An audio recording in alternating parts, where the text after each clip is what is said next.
Halo, selamat malam Sobat Atlantis. Kita bertemu lagi di session ketiga. Kali ini kita akan membahas tentang area 36. Sambil menunggu koneksi Mas Agung, kita ucapkan dulu minal aidin wal faidin, taqabbalallahu minna wa minkum, twin year 2020 1441 juga. Jadi ini tahun istimewa, tahun tikus. Kita harus ngerong ke dalam, bawa makanan, ngumpet kalau pengen selamat. Tahun depan tahun kerbau, kita harus kerja keras membajak sawah. Kemudian tahun depannya lagi baru kita harimau. Nah, ini Mas Agung sedang dalam koneksi. Oke. Sobat Atlantis, apabila ada pertanyaan, ada tiga hal. Bisa langsung di chat, bisa dengan di IG, bisa juga dengan apa namanya. Nah, ini sudah Mas Agung. Oke. Halo Mas. Tadi hari ini memang ketat sekali jalanan di Jakarta. Halo Mas.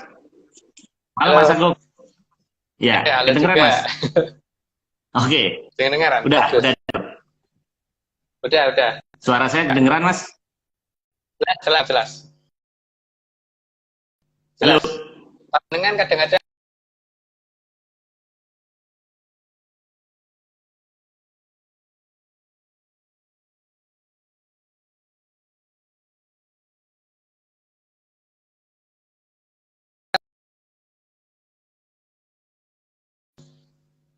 Tadi ya, halo. hujan. Halo Mas, Pak gimana Mas? Pak Marius, Kedengeran? kedengaran tapi kadang-kadang putus-putus Pak Marius. Mungkin Oh, pakai yang Telkomsel kali, pakai yang Telkomsel jangan pakai iya. WiFi, Pak. Oh, oke, iya. Oke, Mas, ini ada pertanyaan Mas sebelum membahas area 36. Jadi ada dua pertanyaan. Yang pertama, apa kaitannya Atlantis ini dengan Pak Jokowi katanya. Nah, ini kan ini kilafiah. Nah, ini nggak mungkin kita akan jawab, dan memang tidak ada kaitannya. Memang negara Indonesia adanya di di negara Atlantis. Ini memang iya, cuman saya rasa pertanyaan ini jauh. Kita tidak membahas tentang ini. Kemudian pertanyaan yang kedua, nah ini menarik, dari Bang Timbul ini dari Medan. Dia menanyakan kenapa metode penelitiannya memakai menyan. Jadi sebelum area 36, tolong Mas Agung jawab, ini kaitannya apa menyan dengan Atlantis ini. Nah, sehingga jadi menyannya jadi menyan Institute of Technology. Jadi orang dipikirnya ini klinik gitu. Nah, padahal kita kan ngomong sains, tapi ya ini menyan ini kan kearifan lokal leluhur kita. Nah, ini tolong Mas Agung sebelum masuk ke area 36 dibahas dulu, karena ini Bang Timbul ini tanya ke saya beberapa kali kenapa ini memakai metode ini. Silakan Mas Baik. Agung, monggo. Ya, oke. Yang pertama, eh, kalau kita melihat di hotel misalkan ya, di hotel itu kan biasanya ada sensor tap. Cuman asap di hotel yang ada itu tidak bisa membedakan itu asap dari rokok, asap dari kebakaran atau asap dari yang lain gitu. Nah, di sini jelas asap salah satu kode juga kan. Jadi di sini kita bicara masalah sandi ya. Sandi itu kan kadang-kadang suatu hal yang ini. Seperti kalau kita bikin password, kadang-kadang bukan kata-kata yang penting, kata-kata yang mungkin masih tidak diperhatikan orang. Nah, ini salah satu sandi yang kita angkat adalah itu, dan ini ada banyak hal lain karena misalkan kita melihat mungkin ya kalau Bapak mungkin pernah melihat filmnya ini ya, apa MacGyver dulu. Ketika ada MacGyver harus melewati suatu wilayah yang dilindungi oleh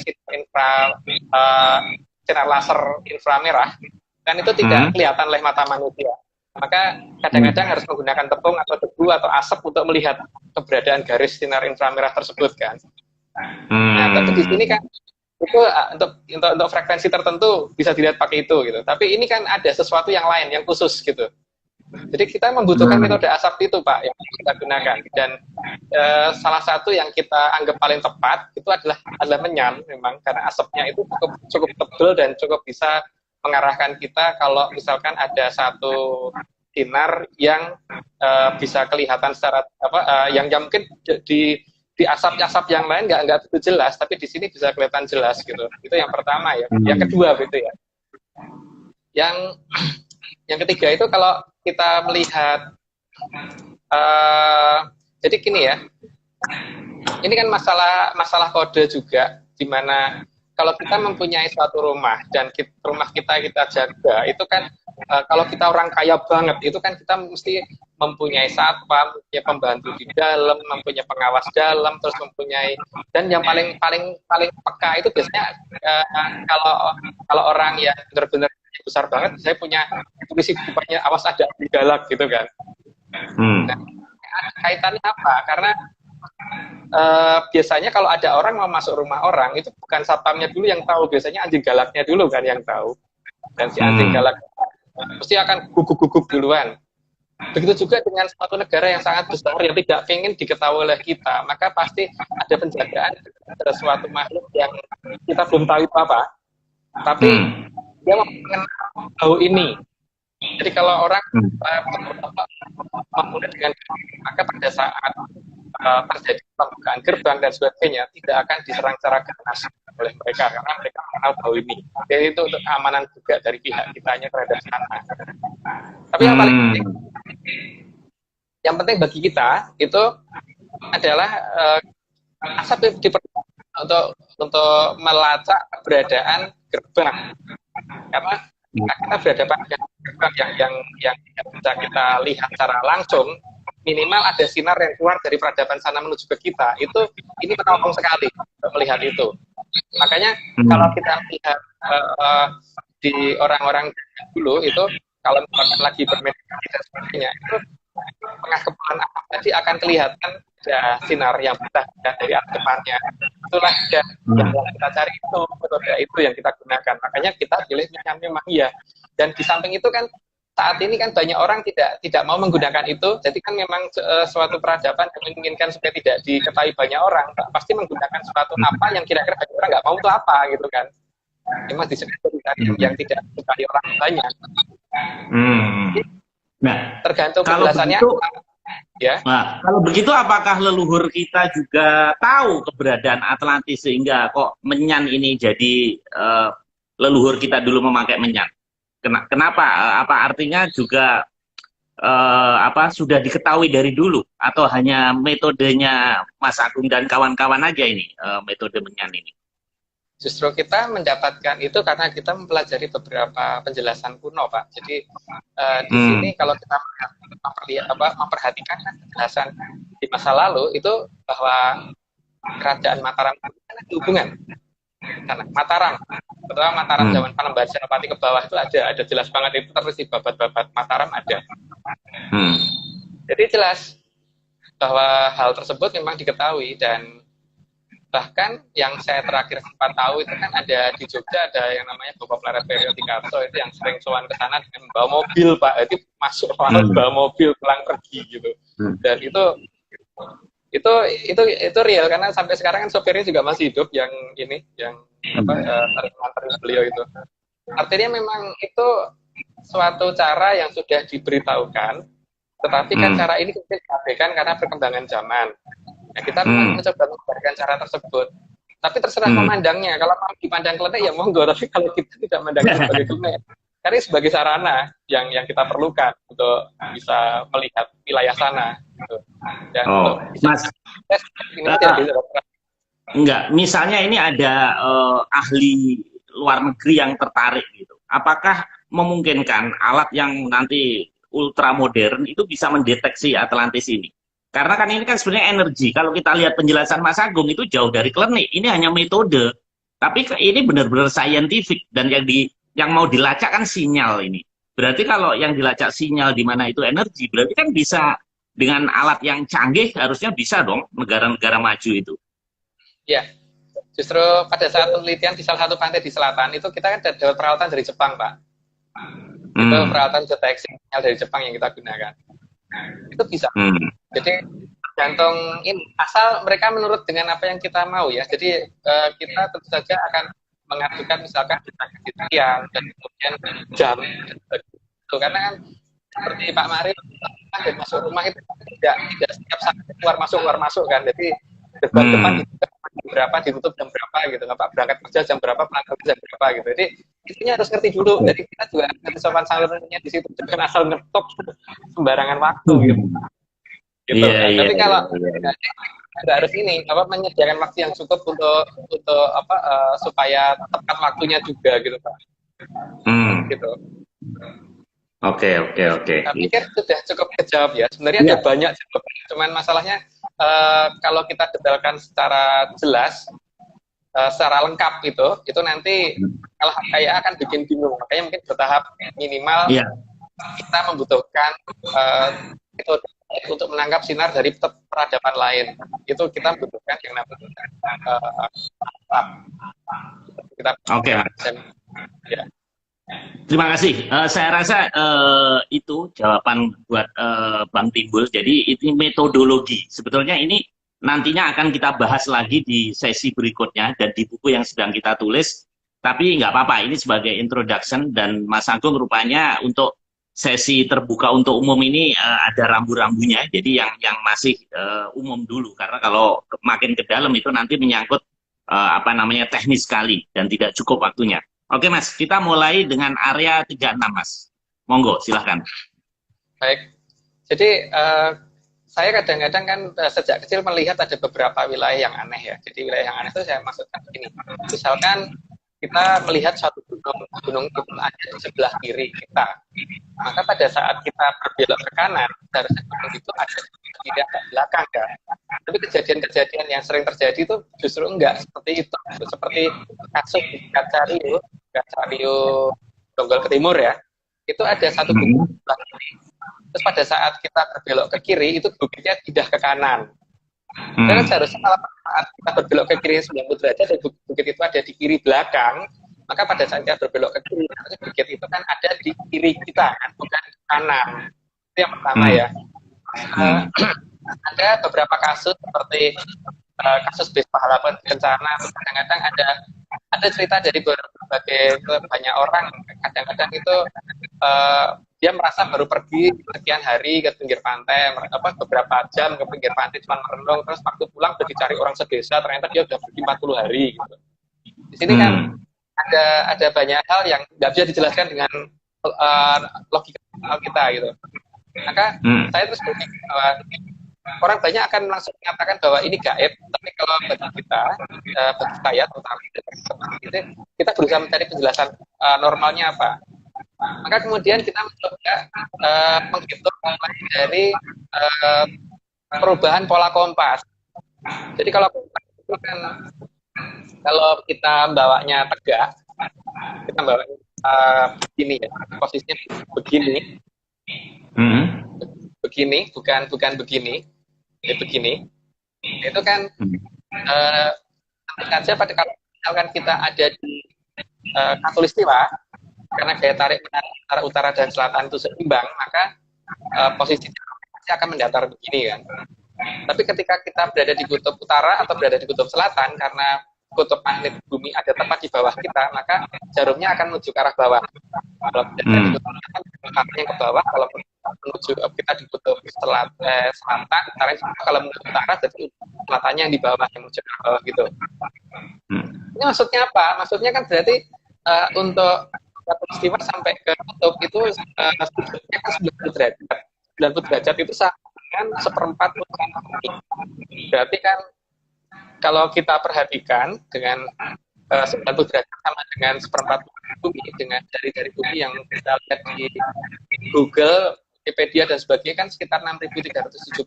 Jadi kalau kita hitung 2 PR per 4 dibagi 90 derajat, maka kita akan temukan sekitar perubahan kompas harus 1 derajat setara dengan 11,22 sekitar itu. Artinya apa?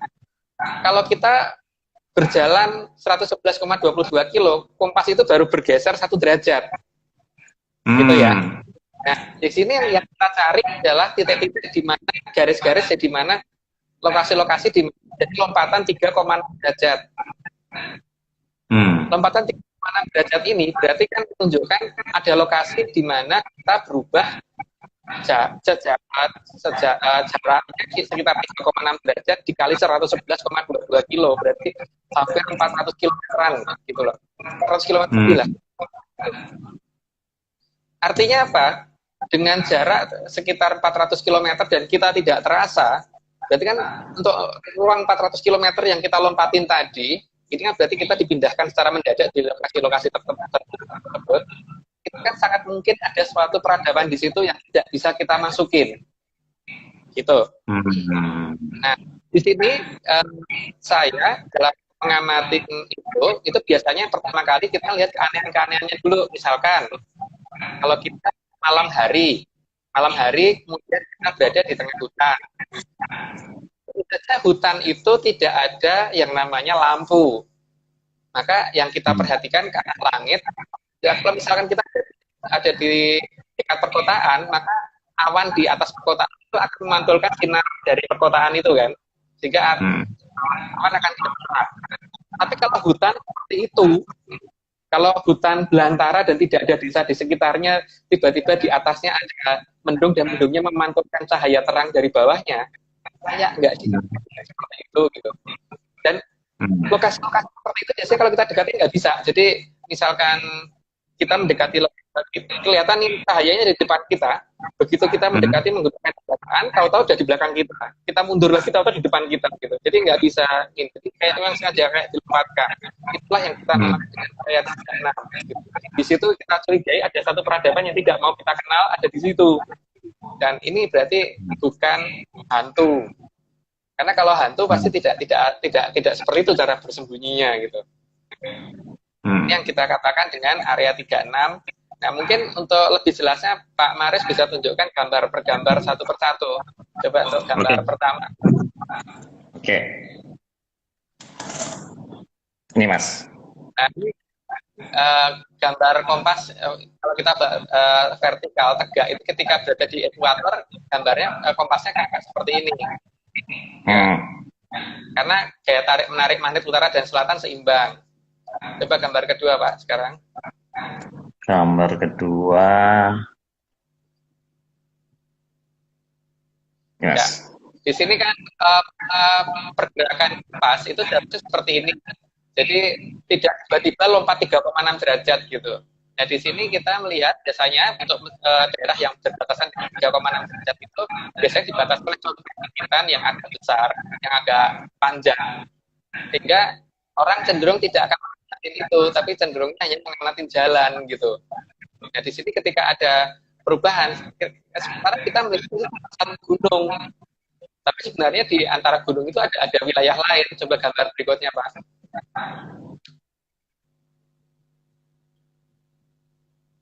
Nah, ketika ada lompatan 3,6 derajat, berarti harusnya ada daerah yang hilang. Daerah yang hilang itu kita gambarkan sebagai daerah yang orange ini. Nah, di sini kan bukit yang atau gunung yang seharusnya kita lihat cuma satu, itu kemungkinan ada dua dan di tengahnya ada sesuatu gitu. Sehingga kalau di sebelah kiri misalkan ada desa A, misalkan ada desa B, maka sebenarnya itu ada dua desa, satu desa dan jaraknya seharusnya berjauhan, itu sekitar 400 km. Kalau jadi lompatan 3,6 derajat. Lanjut Pak. Gambar berikutnya. Oke Mas. Gambar berikutnya Pak. Berikutnya ya. Nah, yang kelihatan sama kita kan seperti ini kan. Seolah-olah bukit itu menyatu gitu. Padahal itu sebenarnya bukan bukit yang menyatu, bukit itu ada dua gitu. Maka kadang-kadang kita juga bisa melihat bahwa di lapangan itu ada bukit yang kalau kita dekatin, bukit itu nggak ada. Jadi saya lihat Mas Ferli ya, Mas Ferli itu kan pernah ikut jalan-jalan sama saya ke daerah Cari. Dia kan tahu sendiri, ada bukit yang kita lihat dan waktu dekatin nggak ada. Oke, ya, itulah. Jadi di sini kan ada wilayah-wilayah yang terus secara gampang kan cuma ngomong tempat angker tempat itu ada jinnya, tempat itu tempat hantu atau apa gitu. Ya itu kalau pola pikirnya seperti itu, ya berarti kita berarti tidak akan ada yang lanjut. Ini harus dijelaskan hal-hal seperti ini. Gitu. Nah, ini pola pengukuran kalau kita menggunakan kompas. Dan seperti ini itu banyak kita temukan di wilayah-wilayah kita. Kalau kita jalan ke lapangan itu paling baik itu ke lapangan. Kalau kita berteori itu kadang-kadang kan belum tentu tepat. Mungkin cukup gambarnya. Di sini kan yang banyak hal yang bisa kita perhatikan itu diantaranya itu tadi. Terus kemudian kalau kalau kita misalkan berjalan ke suatu wilayah, kadang-kadang itu kita menemukan daerah itu macet sekali, tiba-tiba kosong gitu, nggak tahu mobil-mobil tadi kemana gitu. Nah, kadang-kadang saya juga curiga dengan banyak hal, karena kadang-kadang saya pernah melihat ada beberapa mobil mewah yang berjalan dari arah Medland, saya kan tinggal di daerah Cilengsi ya, dari arah Medland itu dari arah Cibubur ke arah timur. Padahal untuk perumahan mewah itu kan terakhir yang saya perhatiin itu di Legenda Wisata. Legenda Wisata ke timur bukan perumahan mewah, ya lah paling tidak perumahan kelas atas. Artinya kalau ada mobil dengan harga sekitar 3,5 miliar ke atas, itu pasti tidak mungkin tinggal di perumahan-perumahan seperti Harvest City, gitu nggak mungkin. Pasti tinggalnya di perumahan-perumahan yang levelnya Legenda Wisata atau kata-kata. Ini problemnya adalah sering banget saya temuin itu kendaraan-kendaraan kelas atas itu yang kalau pagi dari timur Harvest City menuju ke arah barat, menuju ke arah Jakarta, dan kalau malam kembali ke arah sana. Tapi kalau diikuti nggak bisa. Kalau diikuti tiba-tiba lenyap aja kendaraan tersebut, dan biasanya beberapa tempat itu, beberapa kendaraan yang kita ikutin rata-rata kita dibikin seperti tidak sadar begitu, mereka sudah hilang di daerah dekat persawahan, daerah sekitar Bantar Kuning. Cuman yang jadi perkara kan, lah di sebelah timur kita, di timur tempat saya itu tidak ada perumahan-perumahan yang bagus, ya sangat-sangat mewah. Jadi mau dia sih rumah RSS terus mobilnya Range Rover gitu. Bentley gitu kan. Kan nggak mungkin tuh Pak. Kan itu harusnya tinggalnya. Loh, emang kenapa? Atlantis itu mobilnya sama dengan kita, Mas? Bukan mobil sama orang dengan Atlantis itu maksudnya gimana? Apa Ferrari juga mobilnya? Bukan. Jadi casing luar kan supaya kita nggak curiga, Pak. Karena mereka pasti peradaban kita pasti ada kan, sehingga mereka pasti akan ngikutin pola kita, tapi pola yang paling mewahnya, bukan pola sederhana yang mereka nggak bisa. Kalau naik beta itu nggak mungkin. Mereka mungkin atau naik mobil seperti punya saya kuda itu nggak mungkin. Tapi pasti naiknya ya yang keren-keren, kelas atas pasti. Sehingga dan kecepatannya juga kecepatannya tinggi rata-rata dan tidak bisa tidak susah untuk diikuti. Gitu ya. Kecurigaan yang lain itu seperti kasus munculnya Singapore Telkom, Intel di daerah dekat Sodong waktu saya jalan sama teman di sini kan ada juga waktu itu Fairly pernah ikut begitu, Intel sama Malaytel itu keluar Pak di titik tertentu di dekat desa Sodong, antara Sodong sama Sukamakmur, tempat-tempat seperti itu. Jadi ini harus dijelaskan, Mbak. Ini tidak bisa kalau misalkan kita ngomong ini hantu masuk iya sih nangkep sini gitu loh. Berarti ada pengawasan seluler dari negara luar gitu apa sih oleh wilayah di situ gitu kan. Jadi kalau ada yang sempat bertanya kalau nggak salah berarti kita tahunya kalau misalkan keberadaan Atlantis itu karena ketidaksengajaan atau karena cerobohan mereka. Beberapa ya gitu, memang karena kecerobohan sana sehingga kita jadi tahu itu ya. Contohnya misalkan pada saat terjadi kebocoran sinyal dari sana ke sini, terus seperti kasus tower di daerah Trusmi, terus towernya Indosat di daerah Trusmi itu yang seharusnya bisa 10 km, 800 meter, sinyalnya hilang di titik itu kan termasuk kecerobohan dari sana kan. Dan kadang data itu mereka nggak siap gitu kita adakan penelitian yang secara tanpa perencanaan, mereka pasti nggak akan siap. Misalkan ada wilayah yang kita curigai, yang sudah kita ukur secara lama dan kita curigai wilayah itu, terus kemudian mendadak ke situ kita bawa HT gitu. Dalam jarak HT itu kan nggak bisa break itu nggak nyambung. Karena HT itu jaraknya 200 meter kan. HT orari itu kalau cuma jarak sekitar 10 meter nggak bisa nyambung, berarti kan kita ini sebenarnya berjarak tidak 10 meter, dua orang yang berjarak tidak 10 meter. Karena kalau radiusnya HT itu sampai 200 meter, anggap aja 100 meter deh, itu kan masih 10 meter masih nyambung. Break, lama-lama nyambung juga. Berarti kan kesimpulannya apa? Kesimpulannya kan wilayah ini sebenarnya jaraknya jauh banget. Tapi ketika kita ini nggak nyampe, mereka sadar bahwa kita sedang meneliti, maka kemudian sinyal kita diteruskan pakai repeater mereka sehingga batas nembus ke batas sebelah sana gitu. Itu. Tapi kalau kita lihat secara digital juga nggak masuk akal karena kekuatan sinyalnya jadi beda gitu. Kalau cuma jarak 100 meter itu kan harusnya HT, kalau jarak 10 meter maksudnya 10 meter HT itu kan seharusnya sinyal itu masih full, tidak cuma 2 strip 10 meter. Tapi sering terjadi seperti itu gitu. Terus kasus ini juga suatu cerobohan saya pikir ya, seperti kasus di daerah Gunung Kendali Modo sama di Gunung Wakul yang di Ungaran, Timur Ungaran itu, dua gunung yang kakinya kan jaraknya 12 km. Tapi tim SAR kayaknya udah hafal bener deh, kalau ada orang yang naik di Gunung Swakul hilang, itu pasti ketemunya di Gunung Kendali Modo. Ada orang naik dari Sodo hilang, itu ketemunya di pasti Gunung Swakul. Itu tim SAR udah hafal, karena ada temen yang di dalam sana. Artinya ini ada apa? Orang kok dipindahkan di jarak yang sangat jauh di antara dua gunung gitu. Berarti ada teleportasi di sana kan. Nah, kalau kita sama teman-teman itu nyobanya kita bawa sekitar 15 kaleng. Karena tadi kita kasih warna masing-masing beda-beda. Di tempat yang orang tersebut hilang, kita taruh kaleng tadi berjejer. Di gunung sebelah juga 15 kaleng kita pasang berjejer. Terus kemudian kita menghitung mulai dari hari, tanggal, waktu dan sebagainya itu anak pendaki tersebut bilang di jam berapa dan sebagainya, kita ikutin itunya, kita cari hari, tanggal, pasaran dan sebagainya, kita bikin semua. Kemudian nah, yang lucu kan ketika ada suara Pak Glondang itu kaleng yang kita taruh tadi ada Pak Glondang, beberapa kaleng yang hilang ketemunya di sebelah. Itu yang kita lakukan. Pindah gitu Mas.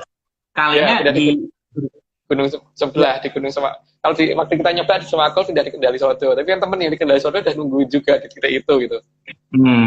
Jadi itu yang Mas, jadi, ini kalau yang diceritakan benar ini bisa jadi penemuan terbesar abad ini nih. Mas, ini kalau misalnya nih ada pemirsa follower di sini yang penasaran, pengen membuktikan di tempat Gunung Kendali Sodo dan Wakul itu, Mas Agung bersedia itu nganterin? Apa itu bisa berulang atau hanya pas waktu Mas Agung meneliti aja? Bisa berulang, tapi waktunya harus tepat, Pak. Harus tepat, kan? Karena aktivasi lokasinya itu tidak setiap hari, kan? Tidak setiap jam, tidak setiap detik gitu. Seperti yang kasusnya tadi, Pak Arius mau keluar rumah, nggak setiap detik masuk keluar. Enggak. Yang tadi gerbang gate tadi ya, yang dibuka tadi ya? Iya, tergantung itu. Dan itu kan mempunyai pola yang tidak konstan juga kan, seperti Bapak kan kadang-kadang pulang rumah mungkin jam 7 malam, kadang-kadang jam 9 malam, kadang-kadang jam 2 siang udah sampai rumah, bisa begitu juga kan Pak. Tapi kita bisa hitung rata-rata kan, apa paling sering pulang berapa, itu bisa dihitung secara rata juga kan.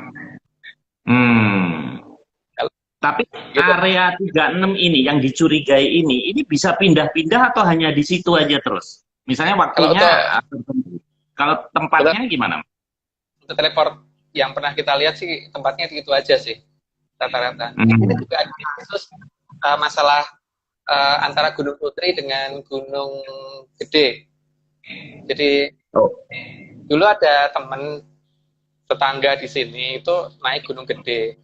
Terus kemudian waktu turun dia kan turunnya malam hari. Yang jadi masalah adalah ketika dia turunnya ternyata ada di Gunung Putri. Gunung Putri kan dekat tol Jagorawi itu ya. Jadi kalau kendaraannya masih tinggal di gunung sana, di Gunung Gede. Nah, yang kayak gini kan memang hobi saya meneliti yang seperti ini gitu. Itu masih banyak sih Pak, kasus seperti itu banyak. Jadi tidak cuma di sini. Terus kasus pembelian mobil secara rutin di daerah Ventira itu Pak, itu kan juga. Di mana Mas? Di daerah mana Mas? Ventira, Sulawesi, dekat Palu. Oh. Jadi di Sulawesi itu ada Ventira, ada desa namanya Desa Ventira, itu hutan. Nah, tapi agen BMW sama Mercy di sana sudah hafal. Pokoknya setiap tahun tuh mereka pasti akan membeli beberapa mobil BMW sama beberapa Mercy dibawa masuk satu tikungan. Tentunya ini ya, tikungan itu tebing. Nah, mereka plus di situ. Dan itu masyarakat udah tahu. Di Ventira tuh ada itu rutin hampir tiap tahun Pak. Itu berarti ada penelitian dari luar sana untuk mengetahui kita sebenarnya sudah semaju apa gitu kan. Jika mereka membeli bayar cash itu, nggak pernah kredit gitu. Yang Ventira itu yang ada jembatan itu ya, yang suka kalau ada jembatan besar terus gunung Desa Ventira atau apa gitu, ada pokoknya ada sungainya gitu, ada sungai besar terus jembatan gitu. Iya, itu pasti tikungan arah bukitnya lah, disitulah itu sering menghilang. Ya itulah yang kita katakan area 36 seperti itu. Untuk ngecek area 36 nanti ada dua metode ya, tapi sekarang kita bicara untuk satu dulu. Ini dekat daerah yang namanya Palu ya, kita baca Palu, bukan Palu ya, Palu. Pal itu kan tapal batas bentuknya U. Kalau kita lihat di gunung di Candi Cetro, itu ada gambarnya gitu. Jadi ada daerah dibatasi oleh Palu itu biasanya di pinggir wilayah itu tuh dijaga oleh masyarakat yang tradisional banget. Terus di dalam Palu itu ada peradaban tinggi, itu digambarkan di Candi Penataran Pak. Tidak Penataran, Candi Cetro. Mungkin nanti pas berikutnya kita tunjukin gambarnya, karena saya nyari gambarnya belum ketemu kemarin. Ya pernah kita foto sih, belum ketemu gambarnya. Nah, selain masalah Ventira dan sebagainya itu, kita juga kita juga mencurigai beberapa hal yang pernah saya ceritakan di awal, bahwa ini kok cerita legenda tentang pertemuan Raja-Raja Mataram dengan Kanjeng Ratu Kidul ini katanya gaib kan tidak perlu terowongan. Ini kenapa ada terowongannya segala ya? Kalau ada terowongan kan ini kan hal yang berhubungan gaib. Inilah yang kita namakan garis batas area 36 seperti ini. Jadi kalau di luar negeri mungkin di praktis mungkin sama dengan Rasul garis mawar. Terus makanya di sini nanti akan banyak hal berubah. Jadi seperti peradaban, apakah betul itu ada di sana? Kita masih curiga bahwa itu tidak di sana gitu. Ya beberapa yang kita curigai, apa iya sih Yunani itu di Yunani gitu. Dan pernah bertanya nggak sih, nenek moyang kita itu kok memberi nama Yunani gitu? Katanya kita nggak pernah berlayar sampai sana. Maksud kita mengenal suatu wilayah dengan nama yang kita kasih nama sendiri gitu. Orang lain menyebutnya Greece, apa kayak yang lain, tapi nggak ada yang pakai nama Yunani, nyebut Yunani kita doang loh, nggak salah itu. Ini juga layak dicurigai ya, kenapa nama-nama itu kok muncul di negara kita gitu. Seperti orang lain nyebut Egypt, nyebut Egypt, tapi negara kita nyebut Mesir. Ini kalau kita nggak pernah kesana kan nggak mungkin kan? Iya. Artinya banyak hal. Gimana, kalau Pak? Holland, Belanda mungkin masih ada kemiripan masih. Tapi kalau Mesir, Egypt, Greece, Yunani agak aneh juga. Dari mana kata itu? Nah itu. Bahkan Belanda pun sebenarnya juga nggak terlalu dekat juga. Kalau kita perhatikan kan namanya jauh banget Pak. Holland itu 2 huruf. Kalau dikatakan Holanda itu depannya bukan E, H sama O. Belanda dengan Belanda jauh Pak. Menurut saya sih jauh. London itu sama cuma Londonnya aja. Londonnya itu. Ya. Kalau Walanda, ya tetap Belanda tetap nggak dekat, nggak dekat. Kalau kita melihat ke luar negeri sekalipun, itu bahkan pernah ada legenda ketika Raffles menentukan suatu kota yang sangat sangat maju di Singapura dan pada saat dia kembali ke Singapura, kota itu tidak ada. Ya, makanya Raffles menyebutkan the lost city in Singapura, itu kan ada itu di sejarah yang ditulis sama Raffles, tapi tidak pernah dibahas. Cuman kalau kita terbang menuju itu di saat tertentu, kalau pas mujur di hari yang tepat, itu kadang-kadang kelihatan di Timur Changi itu ada perkotaan yang aneh, hanya kelihatan sebentar. Gitu. Jadi area 3 tidak cuma di sini, cuman kita butuh dekati pusat dari semuanya itu ada di dalam pusat semuanya. Jadi bukan berpusat di luar, jauh dari kita, enggak dekat banget sama negara kita seharusnya. Maka efek-efeknya dari negara kita sangat besar, efek geologisnya, efek gangguan alamnya dan sebagainya. Karena kalau mereka hantu, nggak akan ada efek-efek itu. Seperti misalkan matahari, mereka nggak akan bisa nutupin itu. Jin nggak transparan matahari sinarnya. Tapi kan di selatan kita ada gray area di atas batas cakrawala itu jelas bisa diamati tiap hari, bukan hanya di 1-2 hari. Tiap hari kelihatan. Jadi kalau kita ngikutin di atas cakrawala laut selatan itu selalu ada, dan bahkan di area itu juga ada di tanah Jawa. Jadi kalau kita perhatikan dengan matahari sebelum jam 7 ya kalau nggak salah itu ini terasa lebih dingin daripada setelah di atas jam 7 dan terasa panas dadakan gitu. Itu kita kadang-kadang sengaja mencari ini ya, karena tadinya kecurigaan kita kan kenapa kalau saya melihat matahari pagi di Jakarta sama di daerah Bekasi dan lagi kok beda sih ukurannya. Kalau kita foto kadang-kadang bisa dari Bekasi gitu. Kalau itu kalau matahari dari jarak yang sangat jauh, ukurannya harus sama lah. Harusnya segitu ya segitu. Tapi ini enggak. Ukurannya kelihatan beda. Kalau kita kumpulin foto-foto itu enggak akan sama. Artinya arah Bekasi mendekati suatu garis batas dan kita melihat matahari itu dari layar sehingga nggak kelihatan panas. Nah, pada saat melewati layar tadi, tiba-tiba tadi kelihatan kecil lagi karena kelihatan di arah jauh lagi. Gitu. Dari layar belum panas, tapi kita sudah di ketinggian tertentu baru itu bisa terasa panas.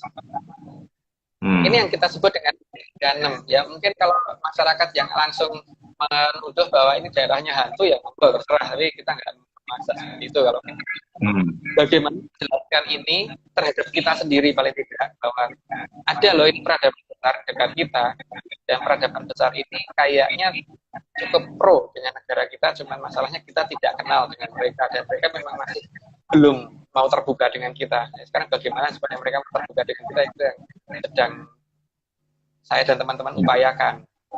Karena pemerintah tidak peduli ya, itu urusan pemerintah, bukan urusan kita. Tapi kalau kita kan memang bukan orang yang berada dalam bidang politik, Pak. Jadi kita hanya senang melacak keberadaan sejarah yang tidak nyambung gitu loh. Ya, sejarah yang tidak nyambung. Jadi dan alatnya sangat sederhana, Mas ya. Alatnya cuma pakai kompas ya. Ya, pakai kompas, senter, HP gitu. Itu doang ketemu. Menyan. Tapi paling sering yang dipakai di menyan. Mas, ini area 36 ini ternyata erat kaitannya dengan teleportasi ya. Jadi ini ada laporan di Bintaro sektor 2 setelah Lebaran kemarin ada anak jalan gitu dari Jalan Gelatik ke Jalan Kuricang. Nah, tiba-tiba dia terlempar di Rawamangun pakai celana pendek. Nah, untungnya dia itu bawa handphone. Nah, itu titiknya udah saya tandain. Jadi itu tolong nanti setelah pasca COVID di Bintaro sektor 2 itu ada kejadian. Itu satu. Nah, terus yang kedua, di area situ itu ada laporan bahwa suatu malam ada orang dari kampung yang dari atas turun, kemudian dia ngelihat katanya ada ramai sekali gitu. Nah, waktu pagi nanya ke yang orang di situ, tadi malam kayaknya nanggap wayang ya di sini. Saya lewat susah bener gitu. Nah, enggak di sini ramai ada wayang. Nah, tempat itu tuh sudah 2 kali itu. Nah itu udah saya tandain tempatnya. Nah itu tolong nanti diteliti Mas. Ya siap. Oke, pasti kita datangin. Senang banget kalau dapat kabar seperti itu, Pak.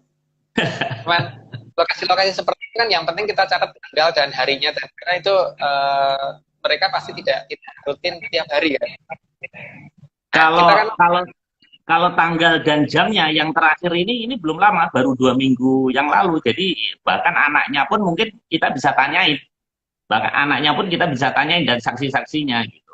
Kalau yang ya ya itu udah lama, yang tanggap wayang tuh lama. Kalau yang ini jelas-jelas dia kelempar ke apa namanya Rawamangun, untungnya dia bawa handphone. Jadi akhirnya dia ya telepon, dia juga bingung padahal jalan kaki gitu. Nah, ya. ini kalau ini belum lama, jadi ini bisa jadi objek penelitian. Terus satu lagi Mas, eh, kalau ngelihat kalau ini memang benar ya, ini jadi antara fiksi dan non fiksi jadi bingung kita jadinya. Kenapa nggak kita gandeng aja pusat penelitian, kalau toh misalnya dalam negeri susah, luar negeri kan, di luar negeri ini banyak orang gila-gila nih. Ini kan ini kita dengar kayak gini, kita jadi kayak nonton film itu yang apa namanya yang di Afrika itu apa itu yang kota yang nggak nampak itu. Nah kalau kalau ini ceritanya kita jadi nggak minder lagi itu karena kita punya Atlantis juga yang nggak nampak gitu. Kenapa nggak kita teorinya Mas Agung itu kita tulis kemudian kita kirim dalam bahasa Inggris ke apa namanya lembaga internasional, kita join survei aja yang pakai alat yang canggih. Kalau cuma sekedar Kompas kan saya rasa masih kurang Mas. Gimana Mas? Ya boleh, Pak. Saat ini memang keterbatasan kita kan di situ ya, masalah jaringan dan sebagainya kita masih terbatas, dan di samping juga kita sibuk dengan pekerjaan kita masing-masing. Jadi kadang-kadang apa-apa sempat terhenti kan juga masalah, ya kadang-kadang masalah biaya, masalah kesibukan, dan masalah kejauhannya tempat gitu. Kita senang banget kalau misalkan Bapak bisa membantu kita untuk mencari orang yang mau membantu kita untuk penelitian gitu. Karena ini kan memang menarik kok, karena pada dasarnya kan ini adalah penelitian yang mungkin terabaikan oleh banyak orang ya. Jadi orang itu cenderung menganggap langsung geser itu adalah hantu, itu adalah jin, itu adalah gaib, itu menghentikan kita untuk tidak berpikir lanjut memang. Mas, saya jadi ingat nih, belum lama ini di daerah Wonogiri ada base asal Ponorogo yang persis seperti Pahala Kencana. Itu belum lama, kayaknya 2019 deh. Mungkin Mas Nogo bisa browsing gitu di internet. Itu juga di daerah Wonogiri ada juga Mas kayak gitu. Berarti itu mungkin dicurigai area 36 juga Mas di situ. Emang banyak Pak, tidak cuma 1 titik 2 titik itu. Cuman biasanya akan kelihatan itu ada batas-batas yang agak aneh gitu. Misalkan di perbatasan Jawa Tengah sama Jawa Barat gitu Pak. Di perbatasan Jawa Tengah sama Jawa Barat itu kan dalam jarak yang sangat dekat, tapi tingkat perubahan bahasanya sangat ekstrim. Di sebelah timur orang Nampak, sebelah baratnya orang Sunda, bahasa Sunda.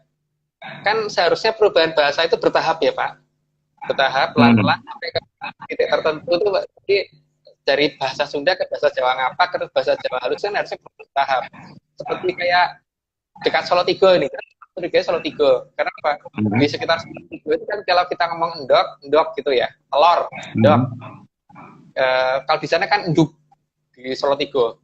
Terus kemudian direbus itu dalam bahasa kita kan digodok ya, dalam bahasa Jawa digodok. Kalau di sana buduk gitu. Terus kalau meletus itu dalam bahasa kita kan meletus itu jeblok. Kalau bahasa Sawatnya jeblok. Jadi kalau direbus meletus itu bahasa kitanya kan endok jeblok. Kalau mereka enduk diguduk jeblok. Itu agak lucu. Tapi kan kayaknya itu sepele Pak. Tapi ini ada perubahan aksen bahasa yang mendadak. Ini kan nggak mungkin Pak. Ini pasti harusnya ada jarak kan. Ini. Dan kebiasaan, pola tingkah laku dan sebagainya pasti menunjukkan bahwa dia bukan dari jarak yang berdekatan. Pasti mereka berjauhan seharusnya. Logikanya harusnya berjauhan. Tapi kenapa kelihatan dekat? Berarti kan daerah di antaranya itu hilang. Makanya kadang-kadang di beberapa wilayah itu ada nama-nama yang kita agak curigai, seperti ada apa kalong itu kan nanti berkurang, ada daerah yang disembunyikan. Terus di dekat di daerah Kerawang itu ada daerah namanya Kuto Kelambu. Ada daerah yang ditutup Kelambu gitu kan. Nah, ditutup apa yang kita nggak bisa masuk wilayah itu gitu. Banyak nama-nama itu ini termasuk ini ya, ada nama apa namanya, lupa beberapa nama malahan. Tapi yang jelas nama-nama itu banyak sih. Kalau kita ke lapangan tuh akan ketemu nama-nama yang kadang-kadang loh itu namanya seolah-olah kayak nama kode-kode penyembunyian gitu loh. Si Kalong yang berkurang. Ya Kalong ada dua arti sih, bisa diartikan sebagai apa namanya? burung kalong, tapi juga bisa diartikan berkurang gitu kan. Pekalongan, kalau dikatakan Pekalongan masuk dapat dikatakan lebih cocok diartikan daerah yang berkurang, bukan diartikan menjadi daerah burung kalong, kan nggak cocok kalau Pekalongan. Ya kan. Kalong masih bisa dianggap sebagai si itu dia kalong atau gimana masih bisa, tapi paling tidak Pekalongan ini kan aneh, Pak. Jadi terus, perbedaan yang ekstrim itu dicurigai di situ juga salah satu ciri area 36, Mas Agung. Iya, perubahan bahasa yang cukup ekstrim. Makanya kalau kita perhatikan, Pak, ada daerah namanya Kulon Progo. Progo itu kan peraga. Peraga itu apa sih? Peraga itu kan sesuatu yang hanya menampilkan dummy apa ya, mungkin contohnya peraga ada di barat. Jadi memperagakan sesuatu yang ada di barat atau gimana itu maksudnya, tapi ada nama itu gitu. Terus nama-nama seperti itu dan kemudian adanya beberapa bangunan dan sebagainya itu kita melihat kan sandi-sandi yang sengaja ditutup secara tersebut kadang-kadang agak kelihatan kalau kita membaca nama-nama lokasi, karena beberapa lokasi kalau kita urut namanya gitu akan membentuk suatu tulisan cerita seperti yang waktu kita dari Legenda di Dunia itu kan seperti itu, kelihatan banget ada beberapa urutan nama-nama wilayah yang kalau kita urut kita baca dengan bahasa bosnya nggak kena, baca dengan bahasa kita malah ada artinya. Seperti Sarajevo ya. Kan Sarajevo tuh V-nya tuh kan kalau misalkan kita geser ke W, Sarajevo, Soro itu kan sengsara ya. Itu sengsara ya. Wowo itu kan ini ya. Wowo itu kan Pak Le atau Om ya. Wow. Ya, Sarajevo. Di daerah itu pernah mendapat hukuman yang sangat besar berarti. Dan ya makanya kalau ya banyak banget lah lokasi-lokasi seperti itu. Ada di Indonesia, ada juga, ada di luar negeri juga ada. Jadi, artinya memang dunia ini seharusnya tidak kecil ini. Gitu. Karena ini yang sempat ketangkap sama kita ketika kita berjalan dari pantai selatan menuju pantai utara, itu kita menemukan 18 garis lintang yang kita ukur itu 3,6 derajat. Yang tidak terukur sama kita nggak tahu ya. Artinya ada 18 garis itu yang sebetulnya per satu garis itu 400 km. 400 km kali 18 kan itu sudah di atas 4.000 kilo ya. Sudah hampir 8.000 kurang lah, 7.000 berapa kilometer, sedangkan lebar Pulau Jawa itu sekitar 200 sampai 300 kilo kalau nggak salah ya. Dari pantai selatan ke pantai utara itu mungkin sekitar 300-an kilo itu. Artinya apa? Daerah yang kita tempati ini kan tidak sampai 10%. Mereka menempatkan yang lebih banyak daripada lokasi kita, dan kita ini kayak diasingkan oleh mereka. Entah apa, nggak ngerti. Ya, kita tujuan pertalikan dan mencari kita diasingkan, tapi bagaimana kita bisa menengahkan komunikasi lagi dengan mereka, bagaimana kita bisa mengerbang menuju ke mereka gitu kan. Karena yang paling penting bagi kita itu, makanya kan di Jawa itu kemudian kalau kita melihat sandi-sandi yang lain itu kan ada wayang orang, ada wayang kulit, tapi yang lebih mengarah ke tradisional adalah yang wayang kulit. Wayang kulit itu selalu seharusnya kita mulai dari belakang garis belakang layarnya kan. Itu Dari ada belakangnya bayangan balik. belakang layar. Ya. Ini kan menunjukkan ke kita bahwa kalau kita mau melihat peradaban di sebelah sana, itu kita membutuhkan suatu layar yang warnanya putih gitu kan. Baru sebelah sana itu makanya menjadi sangat penting bagi kita gitu. Karena kalau kita bawa kain itu belum tentu bisa kelihatan, tapi kalau asap itu biasanya cahaya-cahaya tertentu bisa kelihatan di itu tadi. Iya, iya, Makanya, iya. nah, makanya kenapa kita sangat-sangat berusaha mencari berdasarkan cerita-cerita kuno ya, karena seperti itu ya, karena mungkin penggambarannya di sini cuma sebagai layar geber warna putih gitu, layar geber ya, di layarnya wayang namanya geber itu warna putih. Berarti kita membutuhkan sesuatu yang warna putih. Yang warna putih itu tapi kan layar itu geber itu tidak dipasang terus-terusan. Jadi pas pada saat akan dipakai untuk gelar pewayangan itu baru dipasang, pada saat selesai ditutup lagi gitu kan. Sehingga nggak kelihatan. Nah, pada saat itu kita perlukan bagaimana kita bantu gitu. Kalau pas cahayanya tepat, jadi tepat cahayanya, maka peradaban sana akan kelihatan arahnya kemana kita akan kelihatan. Maka kadang kita bawa perapian itu perapian yang portable, jadi bukan di tanah. Jadi kita sambil ngikutin dia itu menuju ke arah mana sampai masuk ke lokasi tersebut. Gitu. Mas, kalau gitu pencipta wayang kulit ini juga sudah tahu dong keberadaan Atlantis, Mas. Bukan hanya sekarang aja. Jadi leluhur kita sebenarnya juga sudah tahu dong kalau ada kecurigaan ada Atlantis di di selatan dan di sekitar kita ini, Mas. Sangat tahu, Pak. Makanya kan kalau coba kita perhatikan nama-nama kompas kita ya. Kita kenal ada utara, ada coba nama telat. Jadi kan di belakang selatan kita ini bukan di south kita ini bukan samudra kan, selat Pak.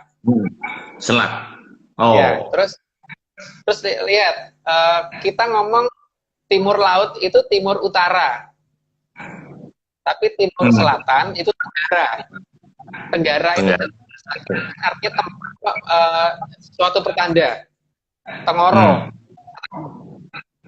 Kita ngomong barat laut itu barat utara. Tapi kenapa kita ngomong barat daya? Daya kekuatan loh, Pak. Kekuatan kita di barat selatan. Iya ya. Itu kita dulu belajar geografi kenapa ya nggak diterangkan asal usul. Kalau Inggris itu kan jelas kan southwest, southeast gitu ya. Kalau kita kok ujuk-ujuk tenggara gitu. Barat daya, gitu, barat laut. Gitu. Iya. Kenapa kita ngasih namanya bukan? Kenapa kita ngasih namanya barat daya bukan barat samudra gitu? Selatan samudra toh. Kalau kita ngomongin timur selatan, kenapa ngomongin tenggara gitu, bukan timur samudra gitu? Atau timur enggak loh Pak. Kita ngomongnya tenggara, namanya barat daya. Daya itu kekuatan. Kekuatan kita ada di barat selatan. Itu jelas banget. Itu menunjukkan. Tapi enggak, Mas, lucunya ya, kenapa timur laut, barat laut? Padahal kalau dipikir laut itu di selatan ya. Tapi kita ngomongnya laut malah di utara ya. Iya. Ada laut yang besar kan di selatan. Iya, harusnya kan. Iya. Makanya saya tadi kan ngomong itu layak dipertanyakan dari penamaan kompas saja. Itu sudah menunjukkan suatu kode tertentu gitu loh. Bahwa kekuatan kita ada di barat selatan. Tapi negara lain nggak ada Pak yang ngomong seperti itu. Terus kita perhatikan ya. Coba perhatikan sekarang. Kita itu kalau bicara kita zaman sekarang, kalau bicara itu semuanya present Pak. Dalam bahasa sekarang present semua. Tapi di Inggris, di sebagai negara itu rata-rata kalau bicara itu mereka mengenal past tense, future, dan present. Jadi golongan waktu. Artinya apa? Artinya bagi nenek moyang kita, masa lalu, masa sekarang, dan masa depan itu bisa dijadikan satu kan. Maka jangan heran kalau nenek moyang ramalan-ramalan itu jangan heran. Artinya misteri mesin waktu pasti berbunyi nggak jauh dari kita. Ya kan? Mereka masih membedakan bicara masih pakai past tense, masih pakai future, masih pakai ada 3 gelombang kelompok waktu. Kalau kita nggak ada kelompok waktu Pak kalau bicara. Dan curiga nggak sih kalau bahasa itu asalnya dari mana, tulisan-tulisan itu asal dari mana gitu. Kalau suatu tempat menjadi asal suatu tulisan, maka seharusnya terjadi konsistensi penulisan dari cara membaca kan. Coba kita lihat cara membaca orang Inggris. TUT dibaca kap kan. Kita dibaca apa? Kan? Konsisten nggak dalam membaca? Nggak konsisten kan Pak? Kalau nggak konsisten, apakah huruf berasal dari sana kan? Itu layak dicurigai kan? Tapi huruf bukan dari sana. Karena buktinya apa? Buta huruf kok, baca huruf U jadi A jadi U, huruf I jadi I. Kalau kita konsisten semua Pak, U ya U, I ya I, O ya O, A ya A. Kan enggak? U bisa dibaca A, U bisa tetap dibaca U, ya kan? A dibaca E, tapi A kadang-kadang dibaca A. Kadang-kadang dibaca O, TAL dibaca tol, CAT dibaca cat. Ini menunjukkan buta huruf ya sih sebenarnya mereka. E2 dibaca I, iya kan? Iya. I. Iya. Ya itu. Maka saya mengatakan kenapa kita curiga bahwa Atlantisnya di sini bukan dekat Eropa, itu karena itu. Karena ada kekonsistenian itu tadi salah satunya. Dan nggak ada tuh, saya nggak pernah melihat orang Eropa ngomong ada barat daya gitu. Nggak ada Pak. Yang ngomong barat daya cuma kita loh.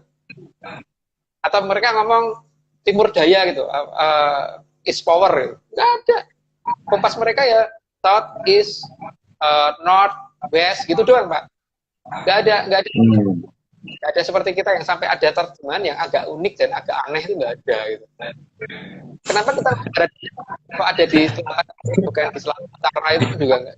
Ibu kota kita di ini benar-benar pembahasan multidisiplin nih, dari area 36 ke dari etimologi juga ya ternyata ya, baru tahu ini. Ya, memang kita menelitinya seperti itu Pak. Kita harus melihat secara kompleks ya. Jadi jangan parsial memang. Kalau dari parsial nanti memang kelihatannya seolah-olah ya jadinya konek lagi Pak baliknya.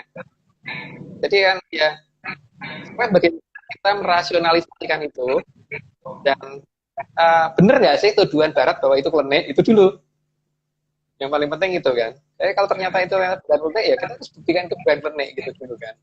Emang tidak gampang Pak. Dan masalahnya sekarang YouTuber itu yang klenik malah viewernya banyak gitu, yang like banyak gitu. Kalau yang scientist malah nggak suka. Kalau yang kuntilanak yang kayak gitu rame gitu. Tapi kalau diajak ngomong kayak gini ya sedikit yang tertarik.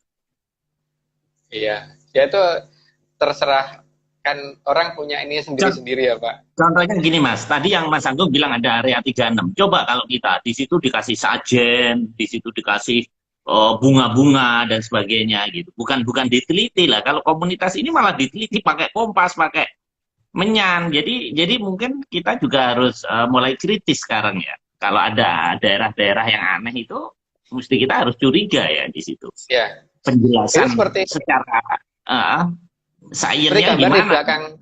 Seperti gambar di belakang saya ini kan hasil foto dari kita. Itu lihat Bapak ada cahaya putih di situ. Itu kan sebenarnya aneh bagi kita. Makanya kita abadikan itu kan karena itu. Iya di atas itu, di atas itu. Karena ini difoto pada saat menjelang sore ya. Tapi ini ada cahaya di sana, mataharinya juga di arah sana gitu. Harusnya sudah mendekati tenggelam lah. Tapi kan semua wilayah kecuali wilayah itu gitu. Nah, itu harus paham seperti itu, tidak benar hanya karena cerita itu. Di daerah mana Mas? Di daerah mana itu? Di gunung ini Salak. Jawa Barat banyak juga Mas. Banyak juga area-area yang dicurigai ya. Iya, malah kita sangat curiga bahwa peradaban mungkin tadinya terkumpul di wilayah sekitar Jawa Barat, Pak. Bukan di daerah Jawa Tengah dan Jawa Timur. Mungkin di Jawa Timur juga ada, tapi mungkin salah satu yang kita curigai adalah gini, ada kerajaan Mataram Hindu, Mataram kuno ya. Dalam cerita Mataram kuno ada cerita tentang Bondowoso. Bondowoso mendapat tugas untuk mengalahkan Prabu Dewata Cekar. Nah, Prabu di Bandung menyerahkan diri untuk jadikan korbannya Dewata Sengkar, karena dikatakan Dewata Sengkar itu kan makan manusia. Ya, Pada saat makan manusia. ya, tapi dia terus kemudian minta ikat kepala, minta dari ikat kepala. Nah, Dewata Sengkar dituruti, kemudian digelar, ikat kepala itu melebar sampai ke pinggir sungai besar, dan dibikin si Dewata Sengkar jatuh ke sungai berubah menjadi buaya putih. Karena Dewata ini suka dengan putrinya si Dewata Sengkar yang namanya Roro Jonggrang, maka pada saat pertama